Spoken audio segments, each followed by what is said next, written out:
Hi viewer, this is Preeti. Welcome to my channel. Today I'm explaining the movie Sillunu kadal. Let's get into the story and what are we waiting for? So this is the story of three people, not villains, not heroes, just humans making painful choices. So here where the first part.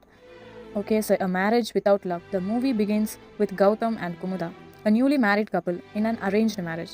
Everything looks perfect from the outside the rituals, the house, the relatives, the smiles, but emotionally something feels missing. They speak politely, they respect each other, but there is no warmth. This is not love, this is adjustment, right? And then in honeymoon, they go on their honeymoon, but beautiful locations, calm musics, but no romance, no intimacy, no emotional connection. They behave like strangers, sharing a room. The movie makes one thing clear very clearly marriage does not automatically create love.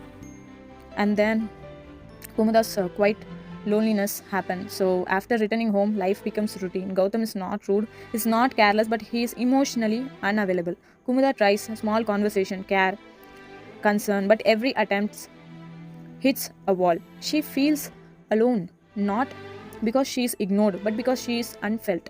This is one of the most painful form of loneliness. And then there is a past returns. A small moment triggers Gautham's memory, and the film slowly moves into the past. Just imagine, guys. Here, there is a college days. In college, Gautam meets Aishu. She is lively, outspoken, expressive. She brings color into his life. They start as a friend, arguments, teasing, laughter. Slowly, that friendships becomes love. This is not shallow attraction. This is deep emotional bonding. They dream together. They believe this love will last forever. And this is young love, pure but fragile. And then for Gautam, Aisha becomes his emotional home. She understands him in a way no one else does. This is the kind of love that shapes who you become. But life doesn't care about emotions. Yeah, this is what happens in everyone's life right now.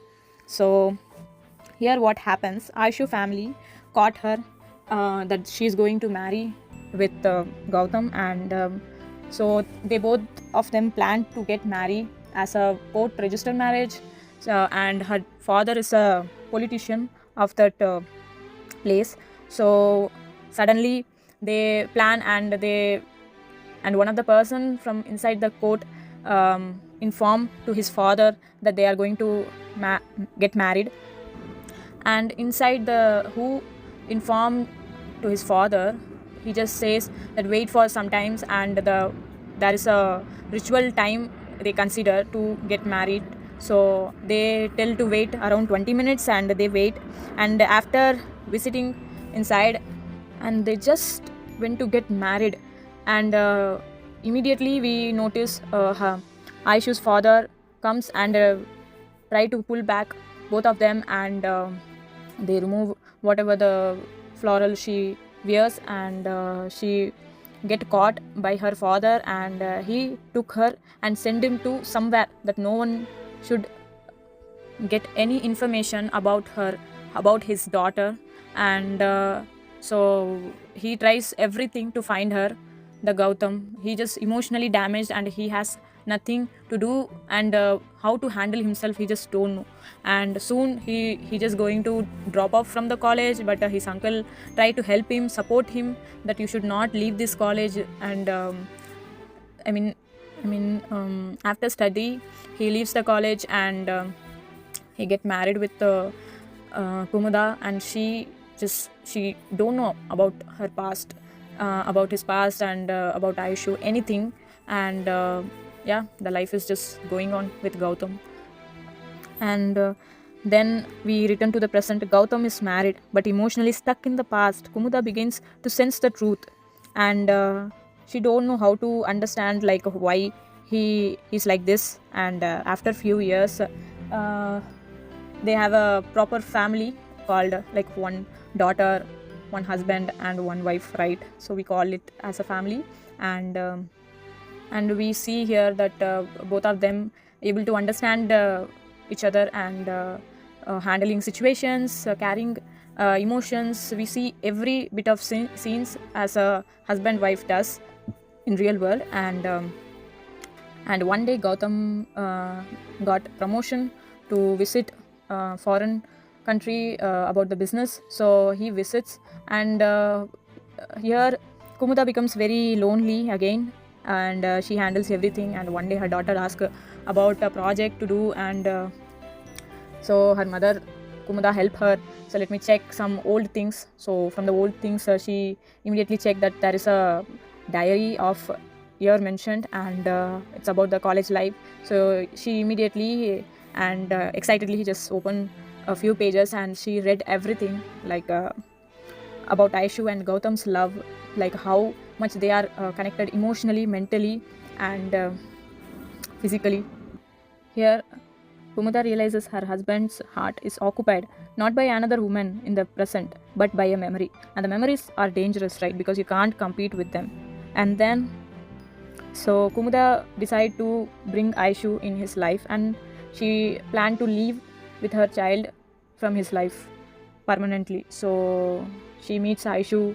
They decide to meet Gowtham after he reach home. So everything was planned, and then Kumuda surprises him with Aishu, and Kumuda immediately leave the home with her child to her friend's house, and she leaves both of them that she's not a good wife.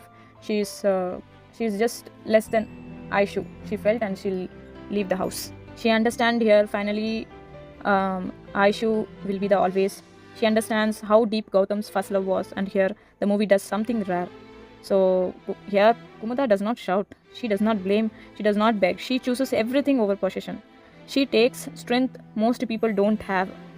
Yeah, so she just leave, and after leaving, Kumuda imagines like everything, like yeah, they must be together right now, they are enjoying without me, and I was the third bone to their lives. So she felt like I should leave from their life, and here after a few hours she came back home, and she noticed Aishu was not there, and she also checked where is Gowtham. He was still there, and this is just a surprising here. Aishu left a letter, and she wrote about Gowtham that we had a lot of talk, but in that talk the story is all about Kumuda and no one. Even I'm not even the part of the story. So I just felt left out, and I don't want to be a third born of yours life. So she just said, thank you for keeping my love safely, and I'm leaving. Here it ends with emotional closure. No one truly wins, but everyone grows, because real love is not about holding on, it's about knowing when to let go, right? So this movie teaches us first love can be unforgettable, but unfinished love is dangerous. But here we see nothing as a dangerous, but just they are matured. This situations not becomes dangerous for them. Yeah, so this is not a love story. This is a story about emotional responsibilities, where some love stories don't end with togetherness, they end up with understanding. If this movie made you think differently about love and relationship, subscribe for more honest movies explanations. Thank you for watching.